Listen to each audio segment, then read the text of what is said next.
But first, the brave Ukrainian girl learning to walk again after losing a leg when Russian forces shelled her home. 6-year-old Marina Ponomaryova is the first child amputee to be treated in Ukraine's capital. It is because medical teams there are seeing so many patients with lost limbs, they are now experts. And with Marina, every step of the way is a dedicated doctor who is helping her physical and mental recovery. Our correspondent Emma Murphy went to meet them both. Here's her special report. There was a time when keeping her toes from the cold of the tide was the biggest concern for Marina Ponomaryova.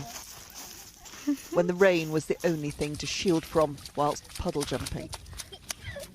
When her life was filled only with the joys of childhood, not the brutality of war. Now the little girl who ran through puddles is learning to walk again. Learning to walk on a prosthetic leg. A 6-year-old child living with the consequences of an adult war. Marina is the first of Ukraine's child amputees to be treated in Kyiv. Others who lost limbs were sent abroad, but so many have now been injured. Medical teams have learned quickly how to treat and rehabilitate the youngest victims. My hope is to distract Marina from the war. We smile, we play, and I try to help her forget. Physical rehabilitation depends on a strong mental state. Marina's life had been one of childhood simplicity until the Russian advance brought the front line to her home. She lost her leg above the knee when a shell hit the house. She played no part in this war, but its impact will now be lifelong. Sometimes she tells me about the rocket hitting their house. It's so difficult to hear or even believe it could happen here. But at least when she tells me, I know she trusts me.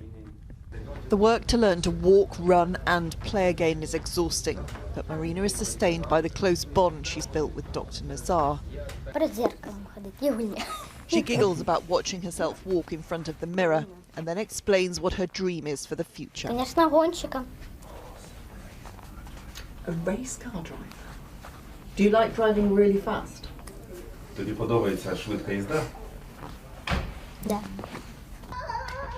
She has a plan to achieve that dream. I need to learn to walk quicker and run faster. 10,000 people have lost limbs in this war. At the prosthetics factory in Kyiv, they can no longer keep up with the demand. The number of injured soldiers is big, and so many civilians have lost arms and legs that the number of limbs we have to make is going up constantly.